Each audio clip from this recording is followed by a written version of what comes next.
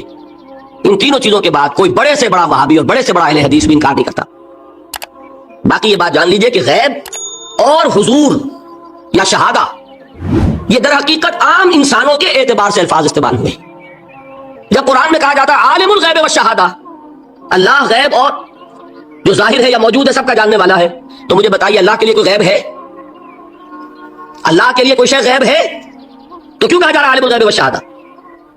وہ ہمارے اعتبار سے کہا جا رہا ہے، جو تمہارے لیے غیب ہے اللہ اس کو بھی جانتا ہے، اور جو تمہارے سامنے اللہ اسے بھی جانتا ہے۔ اللہ کے لیے تو کل شہادہ ہے، کسی شے کا لا یعزب عنہ مثقال ذرۃ فی السماوات والارض، آسمان اور زمین کا ایک ذرہ بھی اس سے غائب نہیں ہوتا، غیب کا وجود کیا اللہ کے لیے؟ تو یہ الفاظ مستعمل ہے ریلیٹو ہمارے اعتبار سے، اور ہمارے اعتبار سے جو شے غیب ہے اس میں سے ایک حصہ اللہ دیتا ہے نبی کو، تبھی تو نبی بنا۔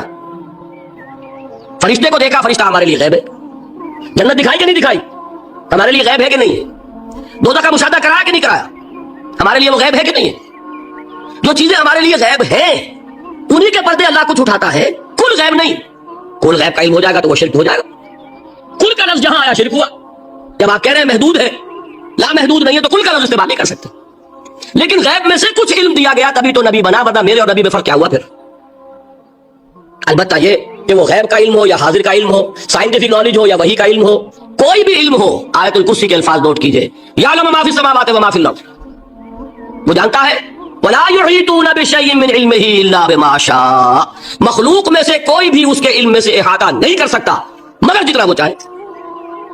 اب یہ بات علیحدہ ہے کہ ہم کون ہیں طے کرنے والے کہ ناپے بیٹھ کر کے اللہ نے ابراہیم کو کتنا علم دیا، ہم ناپ سکتے ہیں؟ عیسیٰ کو کتنا دیا ہم جان سکتے ہیں؟ تو ابراہیم کا، موسیٰ کا، عیسیٰ کا نہیں ناپ سکتے تو محمد رسول اللہ کا کہاں ناپیں گے؟ یہ پاگل پن ہے، یہ ہے جو غلطی ہوتی ہے۔ ہم کون ہیں طے کرنے والے؟ اللہ نے اپنے نبی کو دیا جو دیا، بس ختم۔ کل نہیں کہیں گے، کل کہا شرک ہو جائے گا، ذاتی کہا شرک ہو جائے گا۔ عطائی ہے جو دیا اللہ نے دیا، اور کل نہیں دیا، جتنا چاہ دیا، ہے حادث قدیم نہیں، تینوں چیزوں مان لیجئے تو شرک کا کوئی شائبہ نہیں۔ باقی جہاں ایک طرح قرآن میں وہ آیات ہیں کہ اللہ کے غیب کو کوئی نہیں جانتا، ٹھیک، وہاں یہ بھی ہے کہ لا یظہر غیبہ، لا یظہر علی غیبہ الا من ارتضی بالرسول، وہ اپنے غیب پر قابو نہیں دیتا مگر اپنے رسول میں سے جس کو چاہے۔ یہ دونوں آیتیں قرآن کی ہے کہ نہیں؟ اسی لیے در حقیقت جو غیب کی نفی کرتے ہیں حضور سے، وہ کہتے ہیں کہ از خود معلوم ہونے والی شے غیب ہے۔ ہم کہتے ہیں از خود تو کوئی بھی شے کسی کو معلوم نہیں، ہمیں حاضر کا علم بھی اللہ ہی دیتا ہے تو ہوتا ہے، غیب کا تو بہت دور کی بات ہے۔ یہ مسئلے بڑے سیدھے ہیں، خام خواہ ہم نے پیچیدہ بنایا ہوا ہے۔ خدا کے لیے ان مسئلوں کو سلجھائیے اور جوڑیے، کاٹنے کی بجائے جوڑنے کی فکر کیجیے کہ بھائی اپنی اپنی جگہ پر علیحدہ علیحدہ تم نے تعریفیں کر رکھی ہیں اس لیے جھگڑ رہے ہو، ورنہ دونوں باتیں صحیح ہیں۔ ایک مسئلہ ذرا اور زیادہ علمی ہے، میں ذرا پریشان ہو رہا ہوں کہ وقت زیادہ ہو رہا ہے، وہ مسئلہ ہے وحدت الوجود کا۔ ہمارے بہت سے صوفیہ وحدت الوجود کے قائل ہیں، اور ہمارے کچھ لوگ جو معترض ہیں وہ وحدت الوجود اور ہمہ اوست کو کنفیوز کر دیتے ہیں، ایک سمجھ لیتے ہیں۔ ہمہ اوست میں بیان کر چکا ہوں کہ بدترین شرک ہے، وحدت الوجود اور شے ہے، باریک باتیں سمجھ میں نہیں آتی عام لوگوں کے، سادہ ترین الفاظ میں آپ کو سمجھاتا ہوں۔ ایک نظریہ یہ ہے کہ اللہ ہی نے یہ روپ دھار لیا، یہ ساری چیزیں بالفعل موجود ہیں، یہ بھی ہے، یہ بھی ہے، یہ بھی ہے، اور یہ سب اللہ ہی ہے۔ یہ بدترین شرک ہے، شرک فی الذات۔ ایک لوگوں کی رائے یہ ہے کہ یہ کچھ ہے ہی نہیں، یہ شراب ہے، شراب میں کیا ہوتا ہے؟ آپ کو پانی نظر آتا ہے نا، ہوتا ہے پانی؟ نہیں، ہر چند کہے کہ ہے، نہیں ہے ہی نہیں، بس اللہ ہی ہے، یہ ہے ہی نہیں۔ دیکھیے ایک شعر ہے، کل ما فی الکون وہم او خیال اور رکوس فی المرایا او ظلال، اس کائنات میں جو کچھ ہے یا تو وہم ہے یا خیال ہے، یا جیسے شیشے میں عکس ہوتا ہے، آپ ادھر کھڑے آئینے کے نظر آ رہے ہیں، ادھر بھی ہے، ادھر کوئی نہیں، یا جیسے سایہ ہوتا ہے، سایہ درخت کا سایہ زمین پر پڑ رہا ہے، اس کا کوئی وجود ہے۔ تو ایک رائے یہ، آپ اس سے اختلاف کریں، اسے پاگل پن کہہ دیں، کیا بیوقوفی کی بات کر رہے ہیں، جو چاہے آپ کہہ دیں، شرک نہ کہیے۔ وہ کہتے ہیں موجود صرف ایک ذات اللہ کی ہے، حقیقتاً موجود، یہ جو کچھ نظر آ رہا ہے یہ موجود ہی نہیں ہے، اس کو شرک نہیں کہیں گے۔ اس سے اختلاف کریں، کوئی ضروری نہیں کہ آپ مانیں ان کی بات، میں یہ نہیں کہہ رہا کہ آپ ضرور مانیں۔ شیخ احمد سرہندی رحمۃ اللہ علیہ نے اسے سمجھایا ہے اس کائنات کی حقیقت کیا ہے، ایک مثال سے۔ ان کے نظریے کو وحدت الشہود کہتے ہیں، وحدت الشہود، وحدت الوجود۔ شاہ ولی اللہ دہلوی نے فیصلہ کیا ہے کہ دونوں میں باریک سا فرق ہے، کوئی فرق نہیں ہے، تعبیر کا فرق ہے۔ وہ مثال دیتے ہیں کہ دیکھیے ایک مشعل لیجئے، مشعل کیا ہوتی ہے؟ ایک لکڑی ہے، اس کے ایک سرے کے اوپر آپ نے کپڑا وغیرہ باندھ کے تیل ڈال کے آگ لگا دی، شعلہ جوالا ہے، ایک شعلہ، ٹھیک۔ وہ فرماتے ہیں کہ اس کو تیزی کے ساتھ ایک دائرے میں حرکت دیجئے، آپ کو آگ کا دائرہ نظر آئے گا، دیکھنے والے کو نظر آئے گا کہ نہیں؟ کیا دائرہ فی الواقع موجود ہے؟ بات ثابت ہو گئی کہ نہیں ہے، نظر آ رہا ہے۔ یہ فرماتے ہیں حضرت مجدد، ای الصنعت باری تعالی است، کہ معدوم را موجود میں نمائند، یہ اللہ تعالیٰ کی صنعائی ہے، خلاقی ہے، کہ جو ہے نہیں اس کو دکھا دیتے ہیں، جیسے آپ نے آج دائرہ دکھا دیا ہے، نہیں، اس کائنات کا کوئی وجود نہیں۔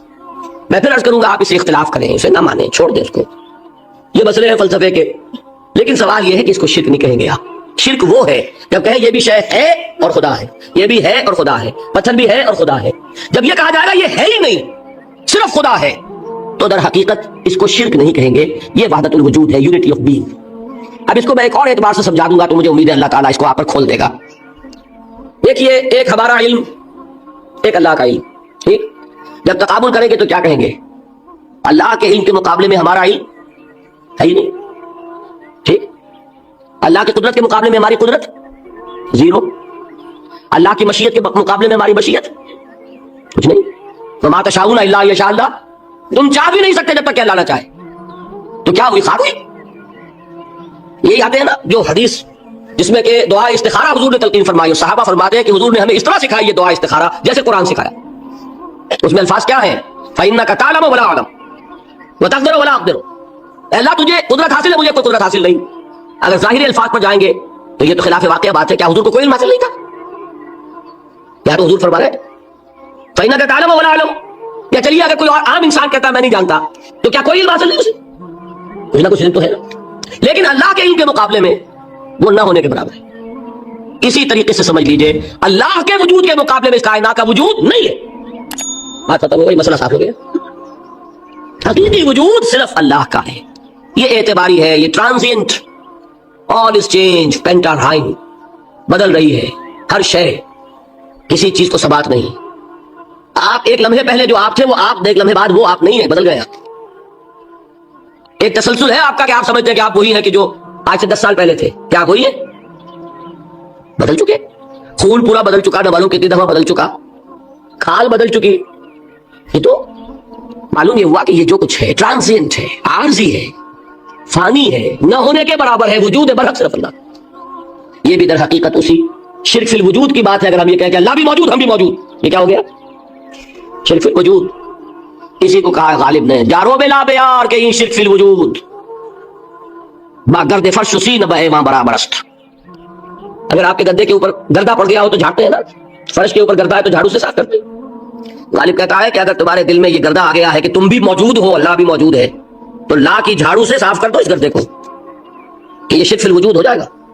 ہم نہیں ہیں بھائی، ہمارا کیا وجود، ہماری کوئی کیا حقیقت ہے، اللہ ہی ہے، بس یہ ہے اصل میں۔ پھر میں عرض کروں گا کوئی قبول کرے نہ کرے، اسے گمراہی کہے، اس کو جھوٹ کہے، اسے پاگل پن کہے، میں نہیں جھگڑوں گا، لیکن شرک نہیں کہہ سکتے آپ اس کو۔ شرک وہ ہماوست ہے، اس میں اور اس میں زمین و آسمان کا فرق۔ اب آئیے آخری شرک، شرک فی العبادت یا شرک فی الحقوق۔ اللہ کے حقوق کے لیے ایک لفظ استعمال کریں گے تو وہ کیا ہے؟ عبادت۔ وما خلقت الجن والانس الا لیعبدون، میں نے جنوں اور انسانوں کو پیدا ہی اس لیے کیا کہ میری عبادت کرو۔ اب عبادت میں شرک اگر ہوگا تو یہ شرک کی تیسری قسم ہو جائے گی۔ عبادت میں شرک سے مراد کیا ہے اس کو سمجھیے۔ یہ میں پہلے بیان کر چکا ہوں عبادت کسے کہتے ہیں۔ عبادت کے دو جز سمجھ لیجئے، جیسے ایک میرا یہ جسم ہے، ایک اس میں روح ہے۔ روح نظر نہیں آتی، نظر جسم آتا ہے، لیکن اس جسم کا سارا وجود اس روح سے ہے۔ چلیے روح کو چھوڑے، جان، جان کیا آپ کس بلا کا نام ہے، کسی کو نظر آئی آج تک؟ لیکن یہ جان ہی ہے جو اس جسم کو قائم رکھے ہوئے ہے۔ اسی طرح عبادت کا ایک جسم ہے، ایک جان ہے۔ جسم کیا ہے؟ اطاعت، اللہ کی بندگی، ہما تن بندگی، ہما وجوہ بندگی، ہما وقت بندگی، یہ تو بیان کر چکا ہے۔ اور روح کیا ہے؟ محبت، اللہ کی محبت۔ اطاعت جبر سے کی جاتی ہے تو وہ عبادت نہیں کہلاتی ہے۔ انگریز کی اطاعت ہم کرتے تھے نا، لیکن کیا عبادت کرتے تھے؟ بات سمجھ میں آئی؟ اطاعت تو کر رہے تھے، عبادت نہیں۔ عبادت اس اطاعت کو کہتے ہیں جو کسی ہستی کی محبت سے سرشار ہو کر ہما وقت، ہما تن، ہما وجود کی جائے۔ تو جسد ظاہری کیا ہے عبادت کا؟ اطاعت، اور روح کیا ہے؟ محبت۔ اب ان دونوں کے اعتبار سے شرک کیا ہے، توحید کیا ہے، اس کو سمجھ لیجئے۔ اور یہ ہیں وہ چیزیں جو میں نے عرض کیا تھا کہ بالکل الجبرا کے فارمولوں کی طرح کی بات ہے۔ اطاعت میں توحید کیا ہے کہ مطاع مطلق صرف اللہ، ٹھیک، باقی ساری اطاعتیں اللہ کی اطاعت کے تابع۔ نفی نہیں ہے، والدین کی اطاعت کرو، لیکن جہاں والدین حکم دے اللہ کے حکم کے خلاف، بات ختم، اطاعت نہیں ہوگی۔ بیوی شوہر کی اطاعت کرے، آپ اولو الامر کی اطاعت کرے، شاگرد استاد کی اطاعت کرے، مرید پیر کی اطاعت کرے، لیکن کیا پیر کو یہ بھی حق ہے کہ اللہ کے کسی حکم کو منسوخ کر دے، رسول کے کسی حکم پر اپنے حکم کو بر کرے، بارہ کر رکھے؟ سمجھ میں آ گیا؟ اصول کیا ہے کہ اطاعت مطلق، unconditional, unlimited obedience is due only to Allah. All the other obediences are limited by his injunctions. اس کو حضور نے کیسے بیان کیا؟ لا طاعت لمخلوق فی معصیت الخالق۔ مخلوق میں سے کسی کی اطاعت نہیں ہوگی جس میں خالق کی معصیت لازم آ رہی۔ جہاں اللہ کا کوئی حکم نہیں ہے آپ میرا حکم مان لیجیے، یہ شرک نہیں ہوگا۔ جہاں اللہ کا حکم ہے اس کے خلاف میں حکم دوں اور آپ مان لیں تو یہ شرک ہو جائے۔ بات سمجھ میں آ گئی کہ نہیں؟ اب اس کو اپلائی کیجئے، اپلیکیشن بالکل انڈیویجول لیول پر کیجئے۔ پہلے اللہ کا حکم کیا ہے؟ فجر کا وقت ہو گیا، نماز پڑھو۔ نفس کا حکم کیا ہے؟ سو۔ آپ نے اطاعت کی نفس کی، آپ کا مطاع کون ہوا؟ نفس۔ اور اللہ کی معصیت میں ہوا کہ اس کے حکم کے تابع ہوا، تو آپ کا نفس کیا بن گیا؟ آپ کا خدا، معبود۔ یا غلطی اس میں کوئی؟ اس شرک کو پہچانیے ذرا، کون بچے گا آپ؟ بات سمجھ رہے؟ اگر تو وہ فارمولہ صحیح ہے تو پھر یہ اپلائی ہو گیا۔ اب آپ کے اندر اتنی ہمت ہونی چاہیے، یا یہ سوچیے کہ فارمولے میں غلطی ہے، ٹھیک ہے، نیور بیک، آئیے دوبارہ دیکھیے، فارمولہ صحیح ہے۔ لا طاعت لمخلوق، میرا نفس مخلوق ہے کہ خالق ہے؟ مخلوق۔ میں نے اپنے نفس کی اطاعت کی اپنے خالق کی معصیت میں، تو میرا مطاع کون ہوا؟ نفس۔ جو مطاع ہے وہی معبود ہے، میرا معبود کون ہوا؟